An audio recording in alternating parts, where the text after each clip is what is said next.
दुर्योधन का युद्ध के लिए ही निश्चय करना।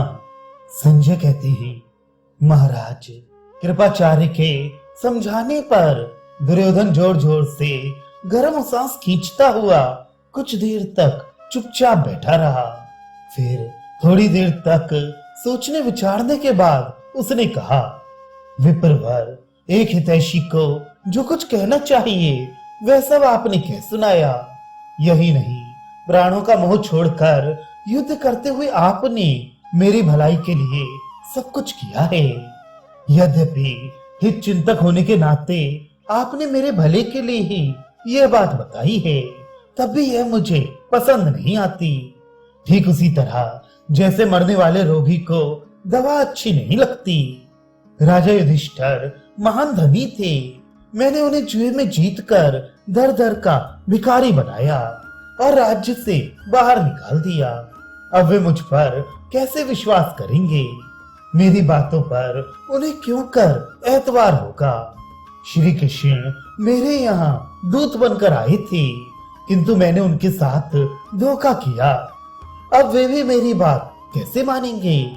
सभा में बलात् लाई हुई द्रौपदी ने जो विलाप किया था तथा पांडवों का जो राज्य छीन लिया गया था, उसके लिए श्री कृष्ण को अब तक अमर्ष बना हुआ है।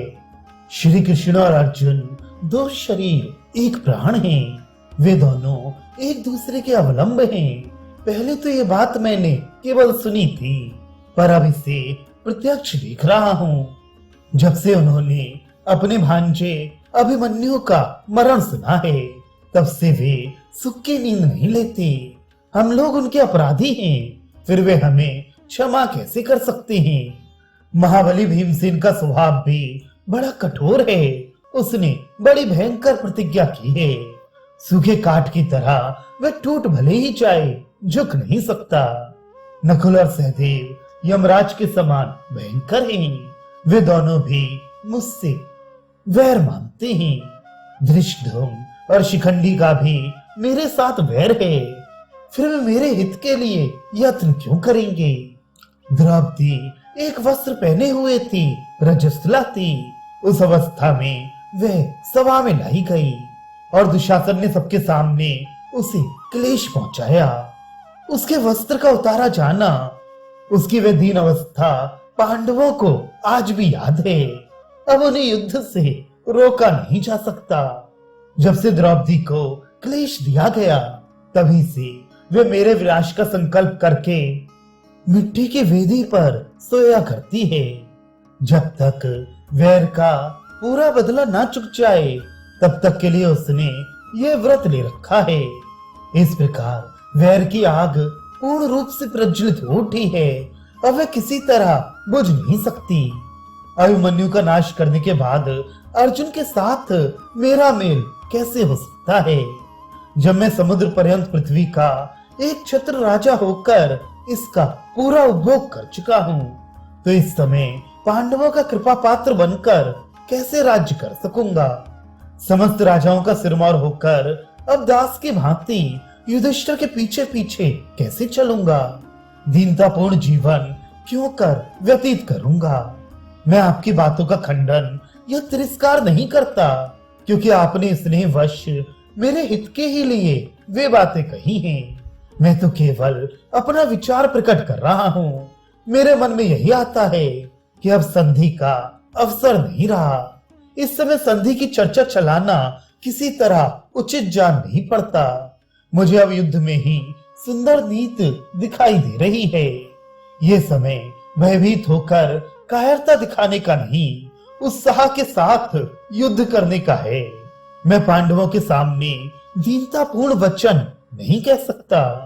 संसार में कोई भी सुख सदा रहने वाला नहीं है। फिर राष्ट्र और यश भी कैसे रह सकते हैं? यहाँ तो कीर्ति का ही उपार्जन करना चाहिए, और कीर्ति युद्ध के सिवा दूसरे किसी उपाय से नहीं मिल सकती। घर में खाट पर सोकर मरना क्षत्रिय के लिए बहुत बड़ा पाप है। जो बड़े बड़े यज्ञ करके वन में या संग्राम में शरीर त्याग करता है, वही महत्व को प्राप्त होता है। जिसका बुढ़ापे के कारण शरीर जर्जर हो गया है, रोग पीड़ा दे रहा हो, परिवार के लोग आसपास बैठकर रोते हो, उस अवस्था में दीनता युक्त वचन बोलकर विलाप करते करते प्राण त्यागने वाला क्षत्रिय मर्द कहलाने योग्य नहीं है। अतः जिन्होंने नाना प्रकार के भोगों का परित्याग करके उत्तम गति प्राप्त की है, इस समय युद्ध के द्वारा मैं उनके ही लोक में जाऊंगा जिनके आचरण श्रेष्ठ हैं, जो संग्राम में पीठ दिखाने वाले नहीं, शूरवीर, सत्य प्रतिज्ञ तथा नाना प्रकार के यज्ञ करने वाले हैं, जिन्होंने शास्त्र की धारा में अवृत स्नान किया है, उनका स्वर्ग में निवास होता है। देवताओं की सभा में वे बड़े सम्मान की दृष्टि से देखे जाते हैं। देवता तथा संग्राम में पीठ ना दिखाने वाले शूरवीर जिस मार्ग से जाते हैं, उसी से मैं भी जाऊंगा।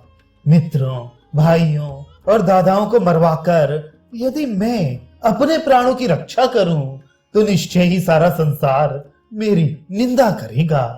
भला मित्रों और भाइयों से हीन होकर पांडवों के पैरों पर पड़ने से जो राज्य मिलेगा, वह मेरे लिए किस काम का होगा।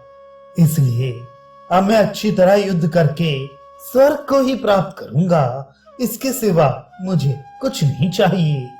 दुर्योधन की यह बात सुनकर सब क्षत्रियों ने उसकी प्रशंसा की और उसे बहुत धन्यवाद दिया। सबने अपनी पराजय का शोक छोड़कर मन ही मन पराक्रम करने की ठान ली। युद्ध करने के विषय में सबका एक निश्चय हो गया, सबके हृदय में उत्साह भर गया। तत्पश्चात सब योद्धाओं ने अपने अपने वाहनों को विश्राम दे 8 कोस से कुछ कम दूरी पर जाकर डेरा डाला। वहां रात्रि बिताकर दूसरे दिन काल की प्रेरणा से वे पुनः रणभूमि की ओर लौटे।